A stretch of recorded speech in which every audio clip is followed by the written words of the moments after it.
सभी को मेरा प्रणाम। आज का जो पाठ है बहुत ही ज्वलंत पाठ है, यानी कहने के अनेकों नेक लोगों ने इस सवाल को किया था और इस प्रश्न का उत्तर मैं देना चाहता हूँ सभी लोगों को। और ये जो एक मिथ है वो भी सबके मस्तिष्क से मानस पटल से हट जाना चाहिए। वो क्या है? सभी लोग कहते हैं कि जैसे भारत ही वर्ष में हम देख ले तो 135 करोड़ जनसंख्या है और हर पल यानी कह ले कि 1 मिनट में औसतन जो है 50 बच्चों का जन्म हो रहा है।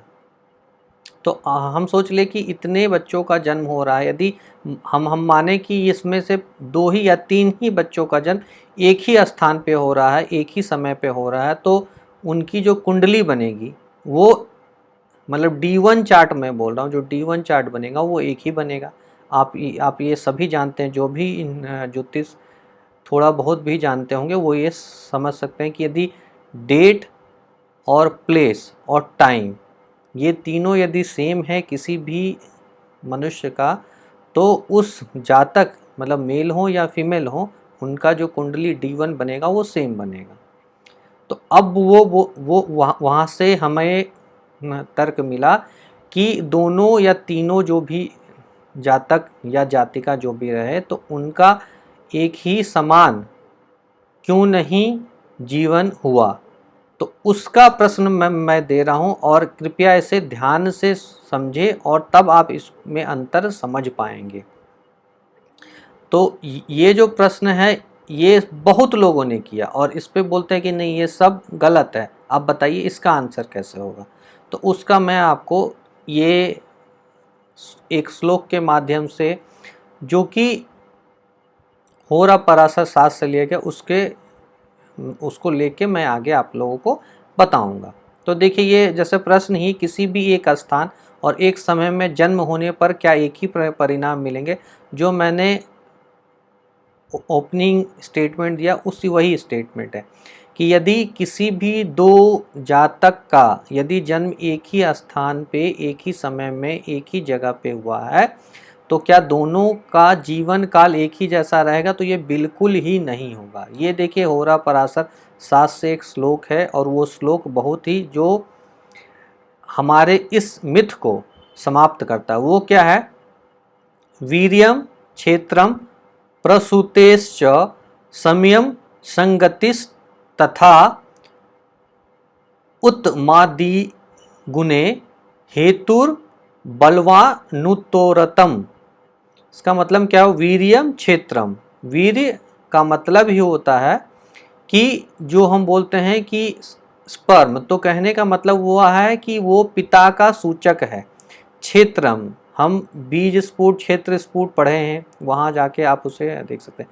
क्षेत्रम मतलब हुआ कि माता को वो सूचित कर रहा है, ठीक है। प्रसूतिश्च यानी प्रसूति हम समझते हैं कि जो महिला बच्चे को जन्म देती है उसे हम प्रसूति बोलते हैं, यानी प्रसूति के समय का जो समय होगा, यानी जो हमारा जन्म काल जिसपे कि पूरा ही D1 बनता है या जितने भी आपके जो कुंडली बनते हैं वो सिर्फ प्रसूति के समय का ही लिया जाता है, उसी का प्लेस लिया जाता है और बाकी जो भी क्षेत्र और वीर्य उसको नहीं लिया जाता। तो उसी पे आपका पूरा कुंडली का निर्माण होता है।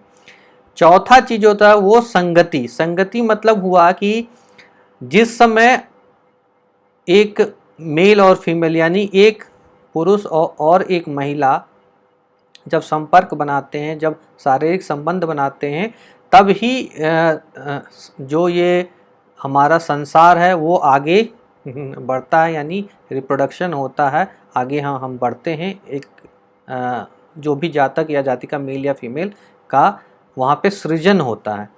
तो उस समय यानी कि गर्भाधान, जिसे हम बोले गर्भाधान का जो समय है वो बता रहा है। तो इन चारों चीज में देखिए क्या लिखा है, ये उत्तरोत्तर बलि होते जाता है, यानी वीर्यम सबसे कम बलि, क्षेत्र उससे बलि, प्रसूति का समय जो हुआ वो उससे बलि और संगति का जो समय है यानी गर्भाधान वो सबसे बलि।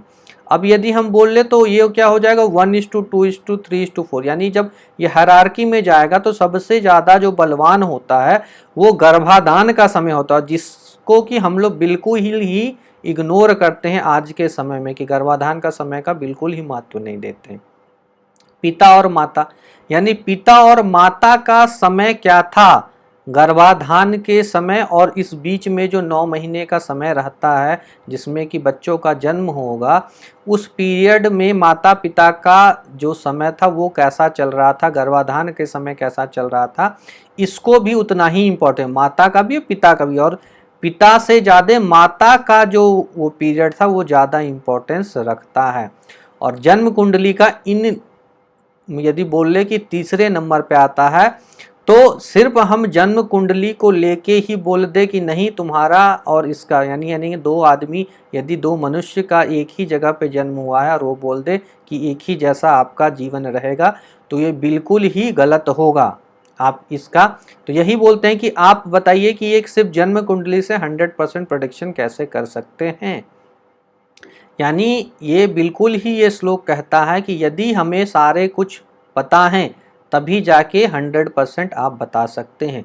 और किसी भी दो आदमी का, दो मनुष्य का यदि एक जगह भी जन्म हो जाए तो भी दोनों का माता पिता तो अलग होंगे। यदि जुड़वा बच्चा भी हो, कहने का वो होता है ना कि जुड़वा बच्चा का जन्म, तो जुड़वा बच्चों के जन्म में तो खैर 2 मिनट 3 मिनट का अंतराल हो ही जाता है, ठीक है।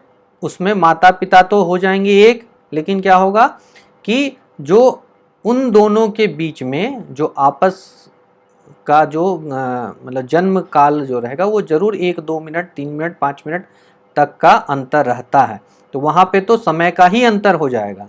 लेकिन यदि एक ही समय पे भी हो तो भी बाकी 3 में अंतर, और जुड़वा बच्चा भी होगा तब तो समय में ही अंतर हो जाएगा।